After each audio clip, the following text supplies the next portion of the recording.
Long ago in France, there was a knight who was the biggest, the strongest, and the most noble knight of them all.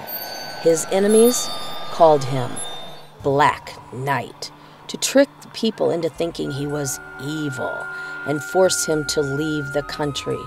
For many years, the Black Knight's fame grew as he did many acts of kindness, but he never lost in battle.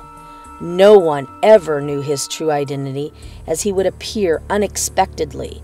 Many think his son succeeded to the Black Knight over the centuries, while others think he comes back from the dead to protect his family and friends.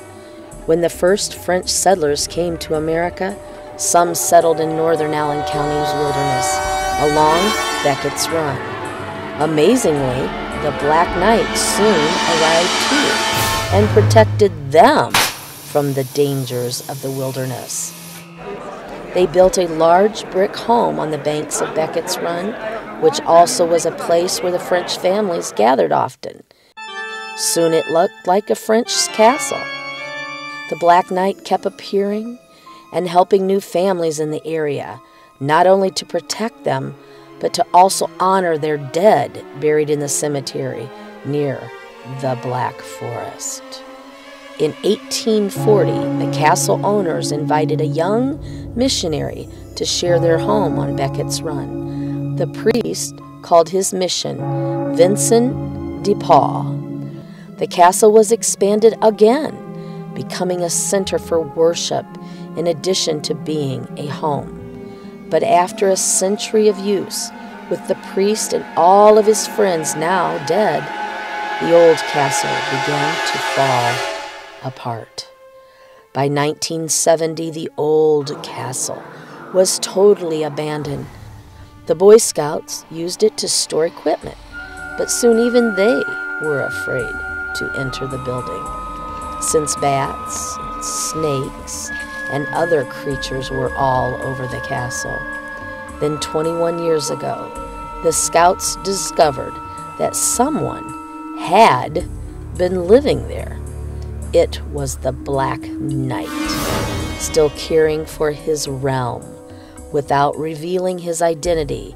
Was he a descendant of one of the original French families? He invited the Scouts to explore his home on All Hallows Eve in 1979. The Black Knight called on his ancestors, long ceased to come to his side and to tell his story. The Black Knight revealed that not all of his ancestors were happy in their new castle in America.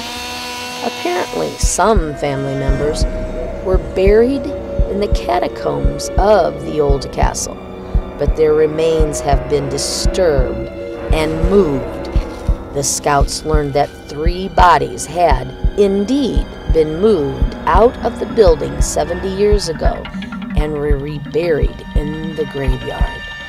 The souls of these ancestors wander aimlessly throughout the area, looking for a place to rest. People living nearby have seen such spirits, especially around the old graveyard.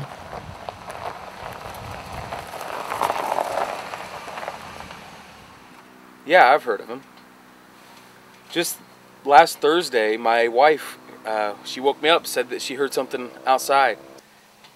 I got up and I came out, and as soon as I opened the door, I seen this dark figure over here, and it was right there at the corner of the cemetery. I know that there was something there. I don't think I'm too crazy.